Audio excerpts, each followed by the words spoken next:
Day 10 asawa function ama lay. Noina chinanaw su chasiko. Kay function no pabo.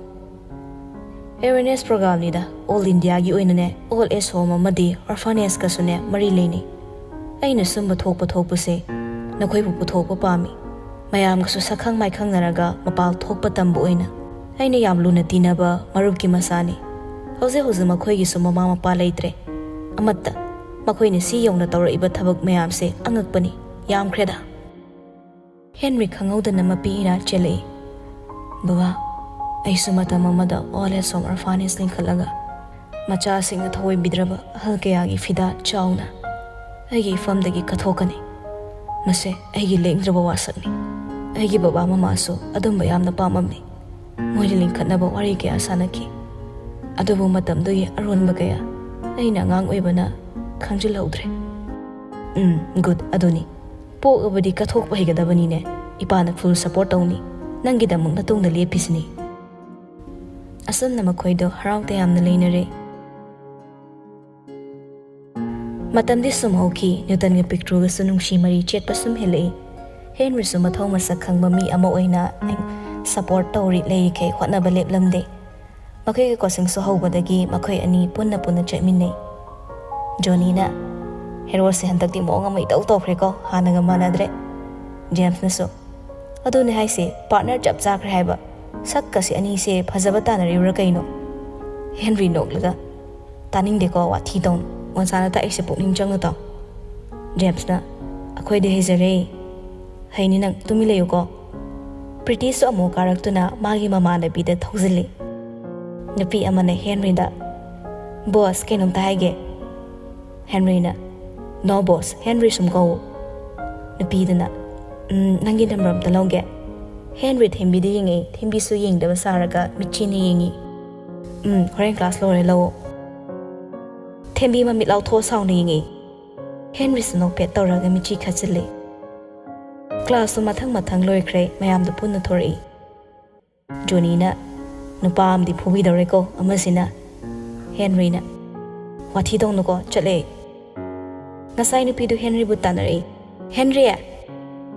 thembi sawraga makhong na prabab chatki adu ubada ama hai masi yongone ngai ko chamina semi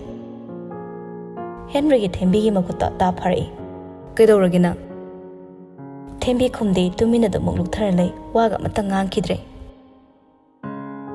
sorry ba thembi da onsilaga Henry na kaino hairo nang ne ngonda yaning drise ai nang na pam da bathabak de amata tawdabra na khale thembi khumde kem tawde haina mangak nomi masi yengo angang masa dongna kap tu yi tawrisa kaidorage haibana Mapi tay thoga chatpa hoi thembi do adai di phugala ni nang aina ka tawrage thembi kap ngang tawi nang nasana tawba thabak to nasana khangdaba saraga aingon hangi kaigino tawri si yongone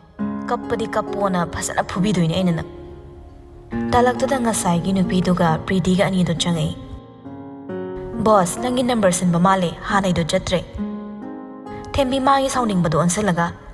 Kaigino migi number hangide. Pretty na. Nathau kay lege. Sakta asiga. Nang hana na sakto karamba phibam da leiram ge khangdro. Hojik na sakta khatta na ga story. Mi khara malak pade. Thembi sawraga Pretty da khubak thagi tawi. Henry na ta pharaga. Kaino mingon da dumai tawno yam phajajre. Se hairaga Pretty da onsilai. Pretty nang kai haininge haro. Pretty thembi do sittabe minoka loina na hairi paw phawna da basep nungai di number of the loge Henry no pet tawraga ai number ro mani Henry thembi bu singsile aduga magi mangda thammaga to ai gi thamoi gi sojai si leire ai isana function tawuna teda ai gi haksang kayat injury pumna ma ngang tho iba wahi amadi holi ba sor phawbane ai isa gi nati Namang da lepiba misaksina ay busolo laga thamkre mana puning mamay keda amadi mana thinba khudomi maton da leire hojikti ay gi sogi punglonda ay na jagoi sabane nang na hangi ba wahang dugi pakhum mangon dai fangni Pretty ngak na maya kar yingi thembi sumam law thoga Henry de yingse Ngasai suktaramba maithongda hojikta maka lamai. Tariba thamoigi sojai kamdo pakum. Thembi sauramna masam se kerosin hejilagane mai thad o hain horiba. Henry momonoga. Taraba aigi pakum goodbye. Henry thembi gi makut samaga yam usittaba karimda bai maongda pretty mamang lalaga chatki. Hojikta da thembi da momonok cherei. Gari do Henry na thauba hoi. Thembi harangna na tai hojiki do kedoraba. Keksu tawdi. Thembi gi makut ani da tungdai tap paraga masagi ma masada thami. Sumai tongba kedoge. As ikai mina uraga Kanada chalo he sibu nang khaklo kolo se mi lo yingnar asidi nang mawa law de mi so lo en janare sidi yengo amta asido phakdong na napusu yawri ni ho ikai je aidi tumina dum thaw chalo he da hauzik te awu mi ni kai nar ba matam ni se ai di haibiri sini taza uni ko Thembi su ikai na Henry ge sagan da pairaga gari do tong laga chatli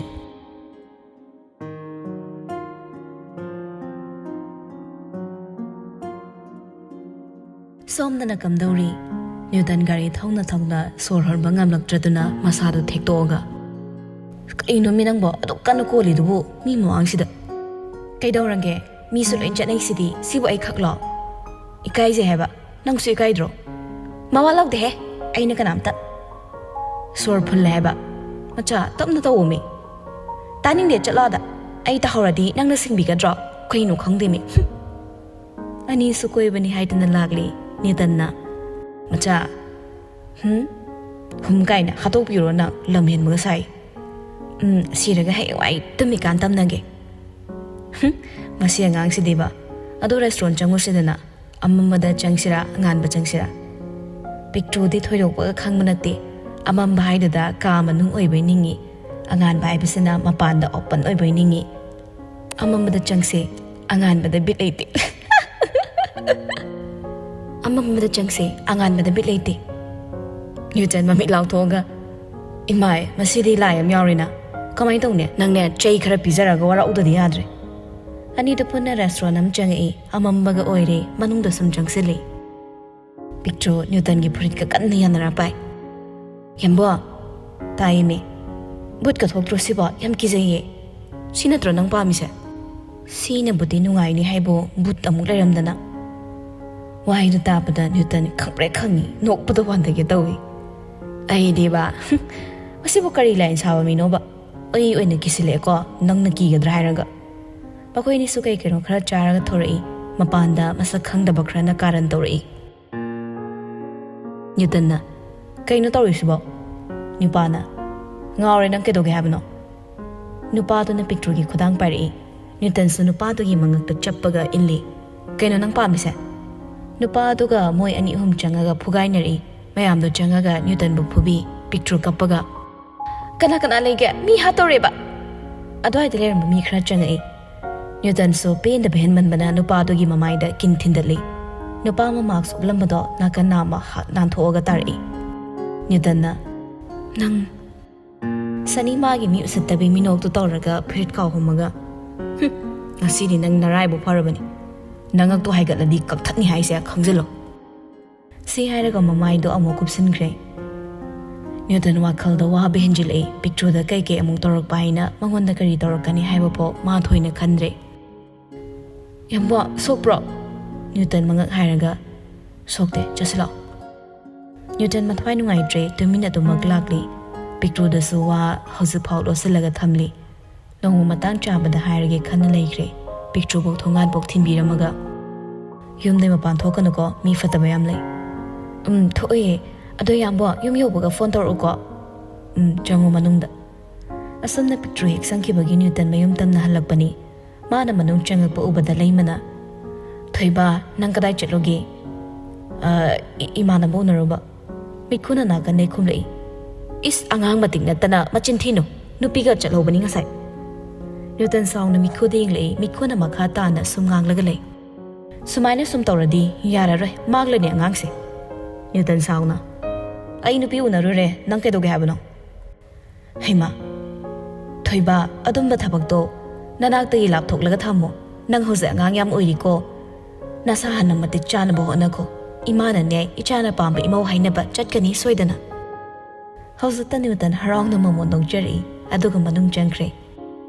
leimana mitko angang si phajani yengsilo aikhoina ne yumda to ina leiba sunatabani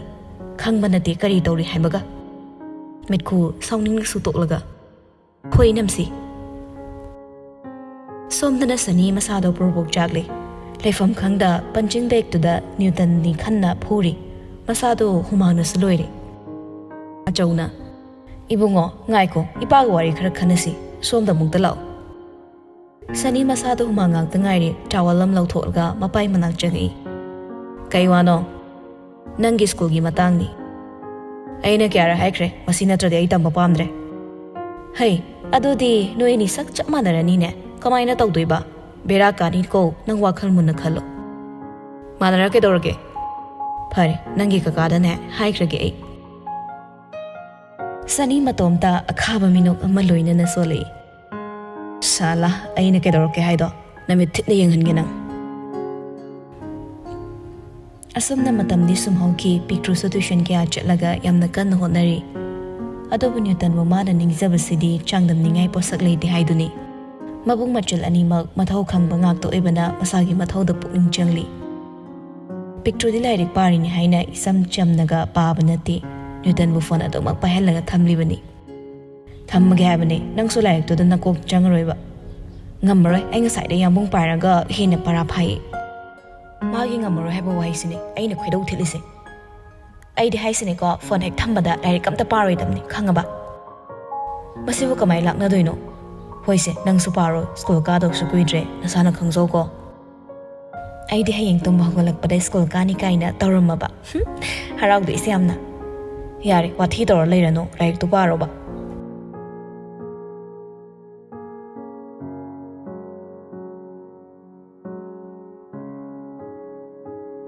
asumna matam hoki nimitu Henry ga thembi ga so coaching loiraga thorak pada tanja chana doctor nupa ama khakna thembi ubada thembi natro sakam ta khangdre yam phasa thome thembina askai reno da tamodi kai chaloino sida thaba am lakpa ado nang kana ga lake drop to romro yare akhoi manaba am kala is agang sile shabi phaba male ko imanaba mande da thembi kaina mani ado nangi number ta pirakiro thembi su kem ta khandana magi number da pi thank you machal tamoren phone toroke ko paro hoi tamo lao achapo khra leramge tamo yarani nupa tu na namdana achapo khra leraga pirami somdana Henry dori mayam tu yinglaga lei nupa tu ka no kheduna leiba obada sauning bana loire James na kaino thembi se am thazade da Johnny na chumna wari sa bo ramni da khangnaba mi sumale James na lagnare ado khangde ko aidi mai ma ongse Henry nok laga adudi su chatna torage noi su chalo makhoi su satkre Henry thembi da ko busu tawde tuminna gari da fam laga lei thembi su Henry gi manak da chapota pair lai Henry gari do adum thawi wa muchit am tangang de magi thokpa adum thawi kedorage wa gam tangang jade kem tawde thembi Henry saure haba khangi nang saure ro sauda da gi saudoino aina saube tiksu leijade thembi nungai da nang saubro hojikida akhoi baba gi maruf amagi machale doctor ni Henry machin paina nonglaga doctor ni kedorage edi kem to oidi mati yam chade da thembi peri nang adu mai haigano adu mai lan logano akhoi handa dai loinerak pami ni lode gari se kham amta kedorage kham haibane ai chong thakrani kham dati Henry sulam hangda gari khami kedorage dana sorry to kai gino ai kem tawde haibane Henry mapi ra chelai thembi gi mamai de khopang thai nang ai mai chok song na lei se kai wain oge matung da nu pam go ansina ba thengaraba kedogi ngaina thembi mamai na laga momono I nang asai na haibe yadro matung nu tawra roi ai tawdu to kedogi ngaina nasana khangye do khara phoko Henry amuk su thage tawi ꯑꯗꯨꯒ ꯊꯦꯝꯕꯤꯒꯤ ꯃꯃꯥꯏꯗꯣ ꯅꯥꯜꯂꯒ ꯅꯥꯕ꯭ꯔꯥ ꯅꯥꯗ꯭ꯔꯗꯤ ꯅꯪꯁꯨ ꯐꯨꯔꯦ ꯌꯦꯡꯉꯣ ꯑꯩ ꯌꯥꯝ ꯁꯥꯎꯖꯔꯛꯀꯅꯨ ꯇꯥꯂꯛꯇꯨꯗ ꯀꯗꯣꯝꯗꯩꯅꯣ ꯈꯪꯍꯧꯗꯦ ꯄ꯭ꯔꯤꯇꯤꯒꯤ ꯃꯕꯨꯡꯅ ꯒꯥꯔꯤ ꯈꯥꯝꯃꯒ ꯊꯦꯝꯕꯤꯒ ꯍꯦꯟꯔꯤꯒ ꯑꯅꯤꯗꯣ ꯒꯥꯔꯤ ꯃꯅꯨꯡꯗ ꯅꯝꯁꯤꯜꯂꯒ ꯐꯨꯈꯤ ꯐꯥꯔꯒ ꯃꯈꯣꯏꯅ ꯃꯇꯝ ꯄꯨꯝꯅꯃꯛꯇ ꯑꯁꯦꯡꯕ ꯇꯟꯖꯥ ꯉꯥꯏꯔꯒ ꯑꯗꯨꯃꯛ ꯂꯥꯛꯄꯅꯤ ꯍꯦꯟꯔꯤꯅ ꯀꯩꯅꯣ ꯅꯪ ꯇꯧꯔꯤꯁꯦ ꯄ꯭ꯔꯤꯇꯤꯒꯤ ꯃꯕꯨꯡꯅ ꯃꯐꯝ ꯌꯧꯔ ꯈꯪꯅꯤꯅ ꯒꯥꯔꯤꯗꯨ ꯆꯤꯡꯌꯥ ꯑꯃꯗ ꯊꯧꯖꯤꯜꯂꯛꯏ ꯑꯗꯨꯒ ꯈꯥꯝꯃ ꯄꯨꯁꯤꯜꯂꯛꯏ ꯊꯦꯝꯕꯤꯅ ꯊꯥꯗꯣꯛꯑꯣ ꯀꯩꯅꯣ ꯅꯣꯏ ꯇꯧꯔꯤꯁꯦ ꯀꯩꯅꯣ ꯊꯥꯗꯣꯛꯑꯣ ꯄ꯭ꯔꯤꯇꯤꯒꯤ ꯃꯕꯨꯡꯗꯨꯅ ꯊꯦꯝꯕꯤꯕꯨ ꯆꯤꯡꯁꯤꯜꯂꯒ ꯅꯝꯖꯥ ꯅꯝꯊꯦꯛꯅꯗꯣꯏꯒꯤ ꯀꯟꯅ ꯍꯣꯠꯅꯩ ꯍꯦꯟꯔꯤꯁꯨ ꯃꯈꯣꯡ ꯃꯈꯨꯠ ꯐꯥꯖꯤꯟꯕ ꯃꯔꯝꯅ ꯊꯦꯝꯕꯤꯕꯨ ꯀꯟꯕꯗꯤ ꯉꯝꯗꯦ ꯊꯃꯣꯏ ꯁꯣꯛꯅ ꯂꯥꯎꯔꯛꯏ ꯀꯩꯅꯣ ꯇꯧꯔꯤꯗꯨꯕꯣ ꯑꯗꯨꯛ ꯐꯠꯇꯕ ꯊꯕꯛ ꯃꯌꯥꯝꯗꯣ ꯑꯅꯤꯗꯨꯒꯤ ꯃꯇꯧ ꯎꯔꯒ ꯈꯥꯛꯅ ꯈꯥꯛꯅ ꯅꯣꯛꯏ ꯑꯩꯕꯨ ꯊꯥꯗꯣꯛ ꯅꯣꯏꯅ ꯅꯨꯄꯥ ꯊꯣꯛꯂꯗꯤ ꯑꯩꯒ ꯆꯥꯡ ꯌꯦꯡꯅꯁꯤ ꯊꯦꯝꯕꯤꯗꯣ ꯀꯟꯅꯕ ꯀꯟꯅ ꯂꯥꯎꯖꯩ ꯍꯦꯟꯔꯤꯗꯤ ꯃꯇꯧ ꯎꯕꯗ ꯀꯞꯄꯒ ꯃꯉꯣꯟꯗ ꯁꯣꯛꯄꯤꯒꯅꯨ ꯀꯩꯒꯤ ꯄꯨꯛꯆꯦꯜ ꯑꯗꯨꯛ ꯌꯥꯝ ꯄꯤꯛꯏꯅꯣ ꯅꯈꯣꯏꯒꯤ ꯅꯆꯜ ꯅꯆꯦꯗ ꯇꯧꯔꯗꯤ ꯅꯨꯡꯉꯥꯏꯒꯗ꯭ꯔꯥ ꯄ꯭ꯔꯤꯇꯤꯒꯤ ꯃꯕꯨꯡ ꯃꯆꯤꯟꯗꯨ ꯊꯨꯒꯥꯏꯌꯨ ꯋꯥ ꯌꯥꯝ ꯉꯥꯡꯉꯤꯗꯣ ꯃꯥ ꯃꯌꯥꯝꯗꯨꯅ ꯍꯦꯟꯔꯤꯕꯨ ꯃꯃꯥꯏ ꯃꯃꯤꯠ ꯈꯪꯗꯅ ꯊꯣꯝꯖꯤꯟꯕ ꯀꯥꯎꯁꯤꯟꯕ ꯇꯧꯏ ꯑꯗꯨꯕꯨ ꯍꯦꯟꯔꯤ ꯄꯥꯡꯒꯜ ꯊꯣꯛꯄ ꯉꯝꯗ꯭ꯔꯦ ꯃꯈꯣꯡ ꯃꯈꯨꯠ ꯂꯣꯏꯅ ꯄꯨꯟꯁꯤꯜꯂꯒ ꯊꯝꯕꯅ ꯐꯨꯕꯒꯤ ꯆꯩꯅꯥꯒ ꯈꯪꯗꯦ ꯊꯦꯝꯕꯤꯕꯨ ꯀꯧꯖꯗꯨꯅ ꯂꯥꯎꯕꯁꯤ ꯅꯠꯇꯅ ꯇꯥꯟꯖꯥꯗꯨꯗ ꯅꯥꯀꯟꯗꯒꯤ ꯊꯧꯕ ꯐꯣꯜꯂꯛꯑꯦ ꯋꯥꯍꯩꯗꯨꯗ ꯍꯦꯟꯔꯤ ꯄ꯭ꯔꯤꯇꯤꯒꯤ ꯃꯕꯨꯡꯗ ꯃꯃꯤꯠ ꯀꯨꯞꯇꯅ ꯃꯨꯟꯅ ꯌꯦꯡꯉꯛꯏ ꯃꯥꯒꯤ ꯄꯨꯟꯁꯤꯗ ꯁꯨꯀꯥꯎ ꯀꯥꯎꯔꯣꯏꯗꯕ ꯃꯤꯁꯤꯡꯒꯤ ꯃꯅꯨꯡꯗ ꯑꯃꯅꯤ ꯋꯥꯈꯜ ꯍꯦꯟꯅ ꯆꯤꯡꯅꯕ ꯃꯤꯄꯥꯏꯕ ꯁꯨꯝ ꯍꯦꯜꯂꯛꯏ ꯄ꯭ꯔꯤꯇꯤꯒꯤ ꯃꯕꯨꯡ ꯑꯗꯣ ꯃꯃꯥꯏꯗ ꯎꯞꯄꯤꯕ ꯃꯥꯛꯁ ꯂꯧꯊꯣꯔꯛꯏ ꯃꯗꯨ ꯎꯕꯗ ꯍꯦꯟꯔꯤ ꯃꯃꯤꯠ ꯂꯥꯎꯊꯣꯛꯑꯒ ꯃꯁꯥꯗꯨ ꯇꯔꯪ ꯆꯠꯈ꯭ꯔꯦ ꯅꯍꯥꯟꯈꯩ ꯃꯥꯅ ꯐꯖꯅ ꯌꯦꯡꯁꯤꯜꯂꯨꯗꯕ ꯃꯁꯥꯒꯤ ꯑꯣꯏꯅꯁꯨ ꯃꯇꯝ ꯄꯨꯝꯅꯃꯛꯇ ꯃꯥꯛꯁ ꯎꯞꯄ ꯃꯔꯝꯅ ꯃꯥꯒꯤ ꯍꯩꯅꯕꯤ ꯑꯣꯏꯗꯨꯅ ꯑꯗꯨꯃꯛ ꯂꯥꯛꯄꯅꯤ ꯗꯗꯥ ꯑꯩꯕꯨ ꯀꯟꯕꯤꯌꯨ ꯄ꯭ꯔꯤꯇꯤꯒꯤ ꯃꯕꯨꯡꯅ ꯗꯗꯥꯗꯣ ꯑꯩꯉꯣꯟꯗ ꯀꯧ ꯑꯃꯁꯤꯅ ꯅꯪꯒꯤ ꯃꯤꯅꯥꯏ ꯑꯣꯏꯍꯟꯒꯦ ꯃꯕꯦꯝꯃ ꯊꯦꯝꯕꯤ ꯃꯈꯨꯠ ꯑꯅꯤ ꯂꯣꯟꯅꯩ ꯏꯕꯨꯡ ꯑꯗꯨꯝꯅ ꯇꯧꯕꯤꯒꯅꯨ ꯑꯩꯕꯨ ꯅꯆꯜꯅꯤ ꯈꯟꯕꯤꯌꯨ ꯑꯁꯨꯛ ꯐꯖꯈ꯭ꯔꯕ ꯅꯪꯅ ꯏꯕꯨꯡ ꯀꯧꯔꯛꯄꯁꯦ ꯌꯥꯝ ꯁꯥꯎꯅꯤꯡꯉꯤꯗ ꯊꯦꯝꯕꯤ ꯄꯥꯈꯠꯅ ꯆꯦꯟꯕꯁꯨ ꯉꯝꯗ ꯃꯈꯥꯗ ꯐꯝꯃ ꯀꯞꯄꯛꯏ ꯑꯩꯒꯤ ꯄꯨꯟꯁꯤꯕꯨ ꯀꯟꯕꯤꯌꯨ ꯑꯗꯨꯝꯅ ꯇꯧꯕꯤꯒꯅꯨ ꯅꯆꯜꯃꯛꯅꯤ ꯈꯟꯕꯤꯌꯨ ꯍꯦꯟꯔꯤ ꯃꯃꯤꯠ ꯆꯞ ꯌꯨꯡꯉꯒ ꯂꯩꯔꯦ ꯃꯤꯅ ꯐꯨꯔꯤꯕ ꯀꯩꯗꯧꯕ ꯑꯃꯠꯇ ꯃꯉꯣꯟꯗ ꯆꯩꯅꯥ ꯐꯥꯎꯗꯦ ꯋꯥꯈꯜ ꯑꯃꯗ ꯂꯩꯈ꯭ꯔꯦ ꯊꯦꯝꯕꯤꯅ ꯂꯥꯎꯖꯕ ꯀꯞꯆꯕ ꯍꯥꯏꯖꯕ ꯑꯃꯠꯇ ꯇꯥꯗꯦ ꯍꯦꯟꯔꯤ ꯋꯥꯈꯜ ꯑꯃꯗ ꯇꯥꯎꯔꯒ ꯂꯩꯔꯤ ꯃꯃꯤꯠꯇꯤ ꯀꯨꯞꯇꯅ ꯄ꯭ꯔꯤꯇꯤꯒꯤ ꯃꯕꯨꯡꯗ ꯌꯦꯡꯂꯤ ꯍꯦꯟꯔꯤꯒꯤ ꯀꯣꯛꯇ ꯍꯧꯈ꯭ꯔꯕ ꯊꯧꯗꯣꯛ ꯀꯌꯥ ꯎꯔꯛꯏ ꯄꯤꯛꯇ꯭ꯔꯨꯅ ꯀꯥꯡꯈ ꯃꯈꯥꯗ ꯂꯩꯔꯒ ꯀꯧꯕ ꯈꯨꯝꯗꯅ ꯀꯤꯊꯨꯞ ꯀꯤꯔꯨꯝ ꯇꯧꯔꯒ ꯂꯩꯕꯗꯣ ꯍꯦꯟꯔꯤ ꯄꯥꯈꯠꯅ ꯀꯩꯗꯧꯔꯒꯦ ꯗꯗꯥꯗ ꯍꯥꯏꯌꯨ ꯗꯗꯥ ꯑꯩ ꯌꯥꯝ ꯀꯤꯖꯩꯌꯦ ꯁꯣꯝꯗꯁꯨ ꯊꯦꯝꯕꯤꯅ ꯗꯗꯥ ꯑꯩꯕꯨ ꯀꯟꯕꯤꯌꯨ ꯄꯤꯛꯇ꯭ꯔꯨ ꯌꯥꯝ ꯀꯤꯅ ꯗꯗꯥ ꯑꯩꯕꯨ ꯗꯥ ꯇꯣꯝꯄꯣꯛꯅ ꯍꯥꯠꯀꯅꯤ ꯍꯥꯏꯌꯦ ꯑꯩꯅ ꯗꯗꯥꯗ ꯍꯥꯏꯗꯣꯛꯑꯗꯤ ꯊꯦꯝꯕꯤꯅ ꯑꯁꯣꯝꯗꯩ ꯗꯗꯥ ꯄꯤꯛꯇ꯭ꯔꯨꯅꯁꯨ ꯗꯗꯥ ꯍꯦꯟꯔꯤ ꯃꯀꯣꯛꯇꯨ ꯆꯥꯏꯔꯦ ꯇꯤꯈꯠꯇꯅ ꯊꯧꯕꯕꯨ ꯀꯧꯔꯒ ꯂꯥꯎꯔꯛꯏ ꯂꯥꯛꯅ ꯉꯝꯗꯕ ꯁꯥꯏꯡ ꯆꯥꯕ ꯅꯣꯡꯁꯥꯒꯨꯝꯅ ꯀꯅꯥꯅꯁꯨ ꯃꯥꯏꯊꯤꯕ ꯄꯤꯕ ꯌꯥꯔꯣꯏ ꯍꯥꯏꯕꯒꯤ ꯃꯇꯥꯒꯨꯝꯅ ꯃꯥꯕꯨ ꯄꯨꯜꯂꯤꯕꯁꯤꯡ ꯑꯗꯨꯒ ꯅꯥꯟꯊꯣꯛꯑꯒ ꯃꯅꯥꯛꯇ ꯂꯩꯕ ꯃꯤ ꯄꯨꯝꯅꯃꯛ ꯂꯥꯛꯇꯅ ꯏꯜꯂꯒ ꯊꯦꯝꯕꯤꯒꯤ ꯃꯅꯥꯛꯇꯝꯅ ꯆꯪꯁꯤꯜꯂꯛꯏ ꯍꯦꯟꯔꯤ ꯊꯧꯕꯒꯤ ꯃꯀꯣꯛꯇ ꯄꯥꯡꯒꯜ ꯑꯔꯩꯕꯤ ꯊꯥꯔꯒ ꯀꯥꯎꯏ ꯊꯧꯕꯁꯨ ꯃꯀꯣꯛꯇꯣ ꯉꯥꯛꯇꯪ ꯉꯥꯎꯔꯒ ꯇꯥꯏ ꯊꯦꯝꯕꯤ ꯀꯞꯄꯒ ꯗꯗꯥ ꯍꯦꯟꯔꯤ ꯊꯦꯝꯕꯤ ꯎꯕꯗ ꯃꯥꯒꯤ ꯊꯃꯣꯏ ꯃꯆꯦꯠ ꯀꯌꯥ ꯊꯣꯛꯅ ꯀꯥꯏꯈ꯭ꯔꯦ ꯃꯥꯅ ꯂꯤꯠꯂꯤꯕ ꯖꯦꯀꯦꯠꯇꯣ ꯂꯧꯊꯣꯛꯂꯒ ꯊꯦꯝꯕꯤꯗ ꯏꯟꯁꯤꯟꯕꯤ ꯍꯦꯟꯔꯤ ꯃꯃꯤꯠꯇꯣ ꯑꯀꯤꯕ ꯐꯪꯅ ꯆꯥꯔꯒꯤ ꯃꯇꯥꯒꯨꯝ ꯊꯧꯕꯗ ꯐꯨꯕ ꯍꯧꯔꯛꯏ ꯍꯦꯟꯔꯤ ꯊꯧꯕꯒꯤ ꯃꯊꯕꯥꯛꯇ ꯅꯦꯠꯂꯒ ꯅꯪ ꯑꯩ ꯀꯅꯥꯅꯣ ꯍꯥꯏꯕ ꯈꯪꯕ꯭ꯔꯥ ꯊꯧꯕ ꯁꯣꯔ ꯍꯣꯟꯕ ꯉꯝꯕꯣꯏ ꯉꯝꯗꯕꯣꯏ ꯅꯪ ꯀꯅꯥꯅꯣ ꯃꯇꯝ ꯑꯃꯗ ꯑꯩꯕꯨ ꯀꯅꯥꯁꯨ ꯂꯩꯇ꯭ꯔꯦ ꯍꯥꯏꯅ ꯇꯨꯍꯠꯄꯤꯔꯝꯕ ꯅꯧꯖꯔꯤꯕ ꯑꯩꯒꯤ ꯏꯆꯟꯒꯤ ꯄꯨꯟꯁꯤ ꯃꯥꯡꯅꯕ ꯀꯌꯥꯔꯛ ꯍꯣꯠꯅꯈꯤꯕ ꯑꯩꯅ ꯂꯦꯝꯅ ꯈꯛ ꯊꯥꯔꯣꯏ ꯅꯪ ꯊꯧꯕꯒꯤ ꯃꯤꯁꯤꯡꯗꯣ ꯑꯃꯨꯛ ꯍꯧꯒꯠꯂꯒ ꯍꯦꯟꯔꯤꯒ ꯀꯟꯅ ꯐꯨꯒꯥꯏꯅꯩ ꯉꯁꯤꯗꯤ ꯂꯥꯏꯐꯥꯎ ꯆꯪꯕ ꯉꯝꯗꯕ ꯇꯝꯊꯤꯔꯕ ꯁꯥꯏꯡ ꯆꯥꯕ ꯑꯃꯒꯤ ꯁꯛꯂꯣꯟ ꯑꯣꯟꯈ꯭ꯔꯦ ꯍꯦꯟꯔꯤꯕꯨ ꯃꯥꯏꯊꯤꯕ ꯄꯤꯅꯕ ꯀꯅꯥꯁꯨ ꯂꯩꯇꯦ ꯌꯥꯝꯈ꯭ꯔꯕ ꯃꯤꯌꯥꯝꯗꯣ ꯃꯥꯅ ꯂꯣꯏꯅ ꯐꯨꯗꯠꯂꯤ ꯊꯧꯕꯁꯨ ꯃꯈꯨꯠꯇꯨ ꯇꯤꯡꯂꯒ ꯊꯝꯃꯤ ꯑꯗꯨꯒ ꯆꯩ ꯑꯃ ꯂꯧꯔꯒ ꯃꯈꯨꯠꯇꯨ ꯇꯦꯛꯅꯕ ꯀꯜꯂꯤ ꯍꯥꯏꯔꯛꯏ ꯃꯌꯥ ꯆꯤꯛꯂꯒ ꯅꯊ꯭ꯋꯥꯏ ꯐꯥꯎꯗꯤ ꯂꯧꯕꯤꯔꯣꯏ ꯅꯪꯒꯤ ꯃꯇꯝ ꯋꯥꯠꯂꯤ ꯑꯩꯅ ꯅꯪ ꯍꯥꯠꯂꯗꯤ ꯐꯠꯇ꯭ꯔꯕ ꯑꯩꯒꯤ ꯏꯃꯥ ꯏꯄꯥ ꯍꯥꯠꯄ ꯃꯤꯁꯛ ꯈꯪꯈꯤꯗꯕ ꯌꯥꯏ ꯑꯗꯨꯒ ꯅꯪꯒꯤ ꯅꯊ꯭ꯋꯥꯏ ꯐꯥꯎꯗꯤ ꯀꯟꯕꯤꯔꯒꯦ ꯉꯁꯤꯒꯤꯗꯤ ꯊꯧꯕ ꯋꯥ ꯃꯆꯦꯠ ꯑꯃ ꯐꯥꯎ ꯉꯥꯡꯕ ꯉꯝꯗꯅ ꯂꯩꯔꯤ ꯃꯁꯥꯗꯣ ꯂꯦꯡꯕ ꯐꯥꯎ ꯉꯝꯗꯅ ꯐꯨꯔꯝꯕꯅꯤ ꯊꯦꯝꯕꯤ ꯉꯥꯡꯅꯔꯤꯕ ꯃꯌꯥꯝꯗꯣ ꯑꯃꯠꯇ ꯇꯥꯍꯧꯗ꯭ꯔꯦ ꯍꯦꯟꯔꯤ ꯊꯦꯝꯕꯤꯕꯨ ꯆꯤꯡꯈꯠꯄꯤ ꯋꯥꯗꯤ ꯃꯆꯦꯠ ꯑꯃꯠꯇ ꯉꯥꯡꯗꯦ ꯑꯁꯥꯎꯕꯅ ꯃꯁꯥ ꯊꯛ ꯅꯤꯛꯏ ꯗꯥ ꯑꯩ ꯌꯥꯝ ꯀꯤꯖꯩꯌꯦ ꯆꯠꯂꯁꯦ ꯍꯦꯟꯔꯤ ꯈꯨꯝꯗꯦ ꯃꯤꯂꯨꯗꯩ ꯃꯄꯤ ꯁꯤꯟꯊꯔꯛꯄ ꯂꯦꯞꯇꯦ ꯑꯅꯤꯗꯨ ꯊꯧꯕ ꯈꯣꯏꯒꯤ ꯒꯥꯔꯤ ꯊꯧꯔꯒ ꯂꯥꯛꯏ ꯉꯁꯥꯏꯒꯤ ꯃꯐꯝꯗꯨꯗ ꯈꯥꯝꯃꯤ ꯑꯗꯨꯒ ꯃꯈꯣꯏꯒꯤ ꯒꯥꯔꯤ ꯃꯆꯥꯗꯣ ꯊꯧꯔꯒ ꯂꯥꯛꯂꯦ ꯊꯦꯝꯕꯤ ꯃꯁꯥꯗꯣ ꯄꯥꯈꯠꯄ ꯍꯟꯗꯕꯩ ꯄꯪꯀꯞꯇ ꯀꯞꯂꯛꯏ ꯀꯩꯗꯧꯔꯒꯦ ꯑꯩꯅ ꯑꯣꯏꯔꯤ ꯐꯤꯕꯝꯁꯦ ꯑꯩꯒꯤ ꯏꯔꯥꯜꯂ ꯑꯩꯅ ꯇꯧꯒꯦꯅ ꯇꯧꯕ꯭ꯔꯣ ꯁꯤꯕꯣ ꯍꯦꯟꯔꯤ ꯀꯩꯝꯇ ꯈꯨꯝꯗꯦ ꯇꯨꯃꯤꯟꯅ ꯋꯥꯈꯜ ꯑꯃꯗ ꯇꯥꯎꯔ ꯂꯩ